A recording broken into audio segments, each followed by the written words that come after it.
bonjour, bienvenue à cette vidéo qu'on va dans le fond sortir de sa boîte un beau routeur de la famille Cisco qui s'appelle le Cisco 4000. Le modèle qu'on a acheté ici chez MD Informatique, c'est le modèle 4331, donc un routeur Cisco professionnel pour moyennes et grandes entreprises qui a beaucoup de puissance.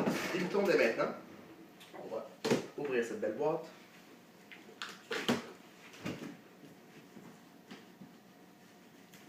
Vous allez voir que Cisco n'hésite pas à faire un bel empaquetage pour être bien sûr que leur serveur soit toujours bien protégé durant le transport. Si vous ne connaissez pas encore les produits Cisco, dans beaucoup de situations, si par exemple vous avez pris un bon plan de maintenance, exemple le SmartNet, Cisco peut venir dans la journée même, dans les 4 heures, remplacer le routeur ou encore le serveur qui serait défectueux. Ça vaut très la peine de faire affaire avec eux pour cette raison. Donc, première des choses, pour le modèle 4331, un de ses avantages, comme vous pouvez le voir ici, c'est qu'on a le power supply qui est à l'intérieur du routeur. Donc, on n'a pas besoin d'avoir à gérer un power supply extérieur. Et si toutefois, en déménageant, on perdait le power supply, on a simplement besoin de changer le câble d'alimentation, qui est un câble universel pour tout ce qui s'appelle système informatique. On a bien sûr les brackets pour pouvoir mettre notre routeur dans un rack. Si on ne veut pas le mettre dans un rack, on peut le laisser sur le côté, ça va pouvoir fonctionner également. Vous avez ici la petite pièce qui est très intéressante.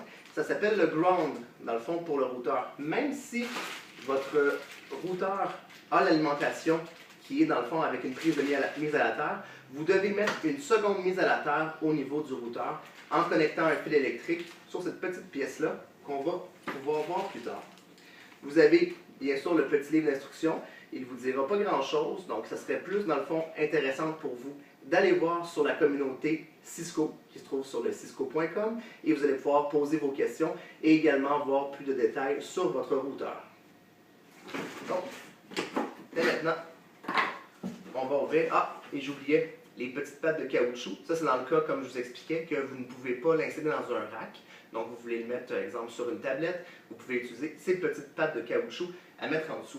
Et bien sûr, on ne les installe pas si on le met dans un rack. Comme ça, ça va vous éviter que si vous mettez quelque chose en dessous, que ça fasse une friction et que vous ayez de la difficulté à l'enlever par la suite. Ah, et en passant, gardez toujours la boîte des produits Cisco, idéal pour faire le retour si toutefois il y avait quelque chose qui ne fonctionne pas.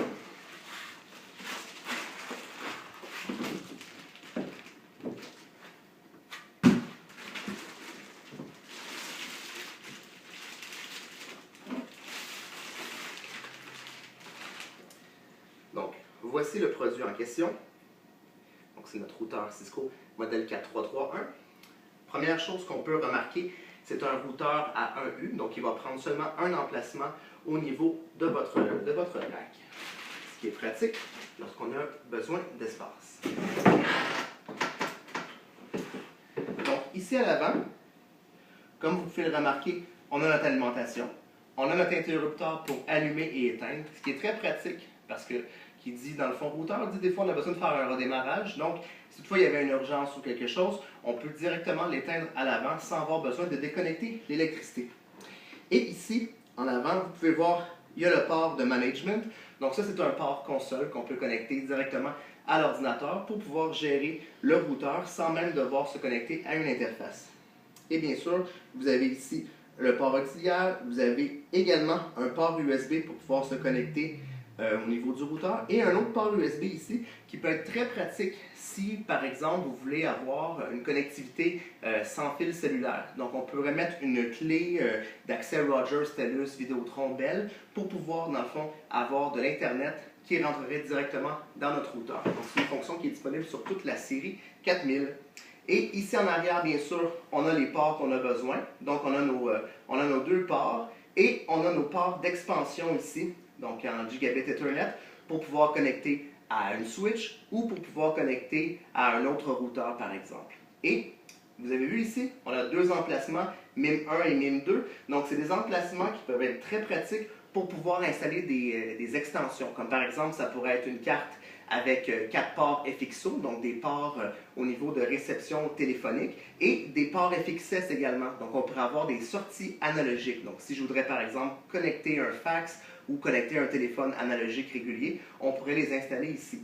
Pourquoi? Parce que la série 4000 de Cisco, c'est des routeurs qui sont intelligents, qui vous permettent de virtualiser des applications ou des services, dans le fond, au niveau de Cisco. Comme par exemple, on peut mettre un service de téléphonie IP dessus, on peut mettre un service de sécurité pour s'assurer, dans le fond, que personne ne puisse entrer dans votre réseau.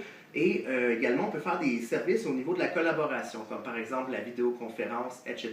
Donc, tous ces services-là peuvent être installés au niveau de votre routeur Cisco. Donc, c'est comme si vous aviez un serveur ici. Donc, ce n'est pas juste un routeur, c'est un routeur où est-ce qu'on peut virtualiser des applications serveurs directement dessus.